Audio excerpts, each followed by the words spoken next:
Good evening. My name is Stan Zier. My partner Derek Gibson cannot be here tonight, so I'll represent us both. We are part of a coalition called the Victorious America Coalition.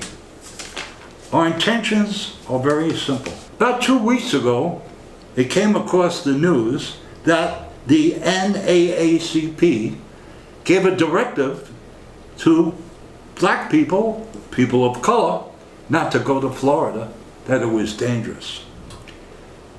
I'm 78 years old. I grew up with the NAACP. It was a wonderful organization that fought for people's rights and encouraged every American to respect each other and the integrity of each other, regardless of skin color. Martin Luther King did something incredible. He jumped into the jaws of death, knowing full well the violence that he would meet because he ran a campaign of non-violence. An incredible feat, but yet he won in the Supreme Court when they announced the right of all people of color to vote. That was a crowning victory for our country. So you can imagine the shock that I got when I heard this. Yet, this action taken by the NAACP that made national news, but what was never national news is that the NAACP has been fully woke for years. It has been making a mockery of Martin Luther King's dream for America and of our founders' decree in the Bill of Rights, which declared everyone is created equal. The NAACP says that it's a pipe dream, since America has never evolved and created a more perfect union, but actually the opposite is true. We have to stop being politically correct.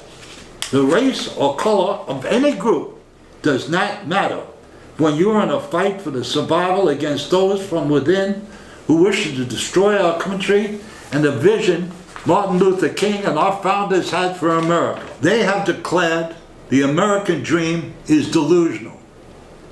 And America is a systemic, incurable, white racist, supremacist, capitalist criminal enterprise, which has no redeeming value, since according to them, America has denied people of color their fair share of the wealth which they work for, and denied them justice for over 233 years.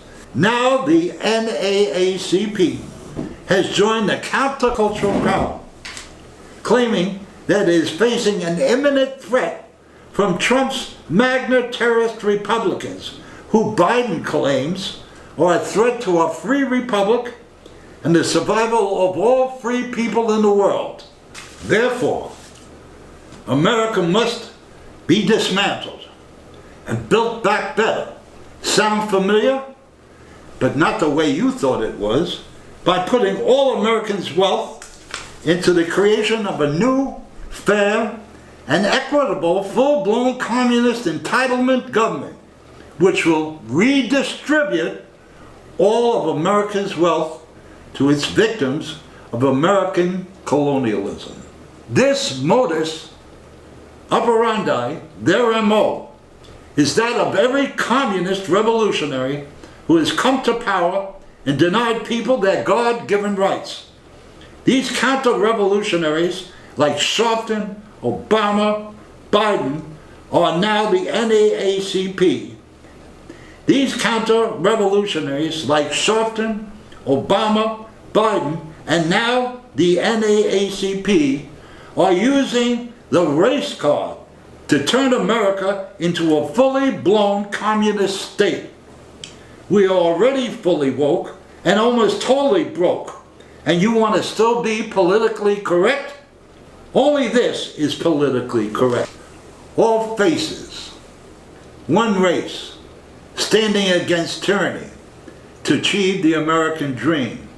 Martin Luther King's dream, the founders' dream, the vision that all men are created equal, regardless of their skin color. What makes us all together in this fight. It doesn't matter your race, but our blood is the same. We're in the same foxhole, and we have the same fight ahead of us. Anyone that comes to power and tries to steal and limit our God-given rights is the enemy of all people of all colors. And that's the man right now sitting in the White House. The question that will define the 2025 victory or defeat for freedom in the election hinges on one question. Is America moving forward to create a more perfect union or not? On November 19th, 1863, at the National Cemetery on the battlefield of Gettysburg, Lincoln delivered an immortal address. He used it to rally the troops and give them a reason to stand up and fight against insurmountable odds and to define the purpose of our nation's existence. He said, 77 years ago, our forefathers brought forth on this continent a new nation, conceived in liberty and dedicated to the proposition that all men are created equal. Lincoln went on to say, it is us for the living, rather to be dedicated here to the unfinished work which they who fought here have thus so far nobly advanced. A new birth of freedom, and a government of the people, by the people, that shall not perish from the face of the earth. Does that sound like we're not going towards creating a greater union? We cannot let them steal this dream that Dr. Martin Luther King had for a world where all people could live together in peace and harmony, regardless of race and color, but as one people, all races, standing against tyranny. This was the same dream as our founding fathers, which came from their documents of liberty, that all men are created equal.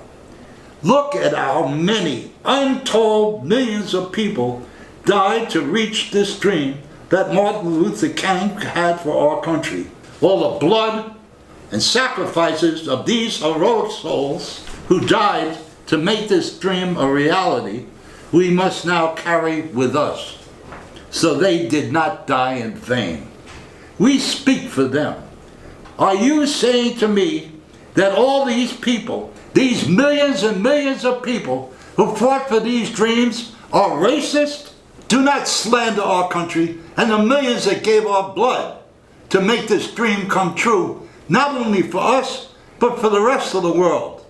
We all came together, different cultures, different groups, different ways, to create a more perfect union for the rest of the world, to end tyranny in the world. America exists to triumph over tyranny. And yet, we let these people say anything like that? Speak up. Don't stand for it. This is America, the nation that stood up against the worst odds in the world to defeat tyranny. What is tyranny? The enemy of God. Those fallen ones that would deny us our freedom since biblical times.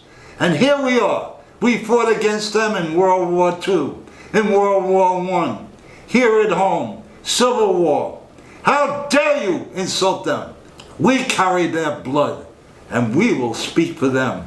You'll soon be gone and vanquished.